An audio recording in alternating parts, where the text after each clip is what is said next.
There are a lot of competing ideas. So part of that for us in our religious faith tradition as Muslims, in the Quran particularly, we use the word of God, the guidance of God, to help us with discernment.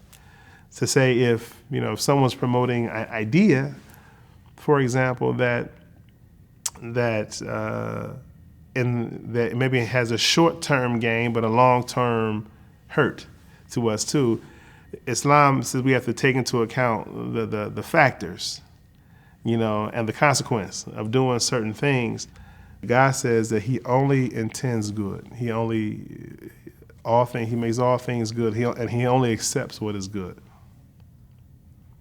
So, if I have an urging that doesn't have a good end, then that wasn't from God.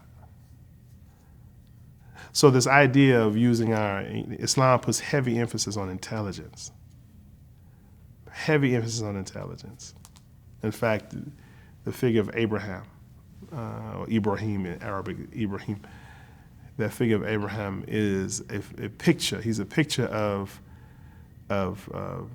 faith.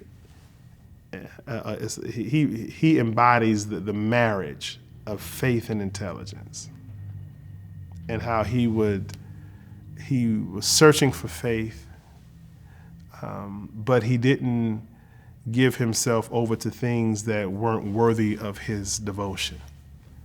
He was guarded in that way, though he was a seeker of faith.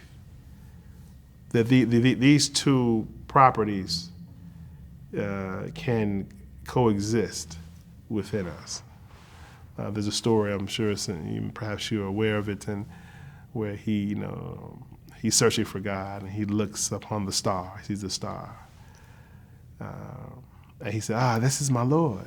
But then the star set, it went away. He said, I don't like that which goes away from me, He thought God is not something that would leave. So he uses his rational properties to come to that idea, though he's searching for faith. What should I give myself to? So he came upon the moon.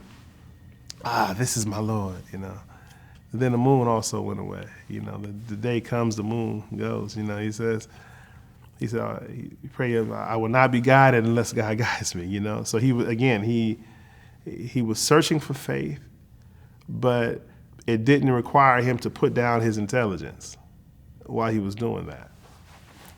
Finally, the sun showed itself, the big ball in the sky, the lights illuminate. He said, it's the great delight, it's the big light. He said, this is my Lord. But he said, but then the sun, it set on him too. And it's in that moment he came almost like we would call like an epiphany. He said, I cannot worship the star, nor can I worship the moon, nor can I worship the sun. These things, they have a time, they have a rising and God is constant, right? And so he said, he said, I don't worship the star, the moon, or the sun. I worship the one that designed them, that created all of that, right? So he gave himself to the one who designed the universe. So he expanded his faith, but it was through some discernment, a process of intellectual activity and rational approach to things. And I think that he embodies Islam's approach to that. That whatever we give ourselves to, I'm gonna wherever we're faithful to, does not require us to put down our intelligence.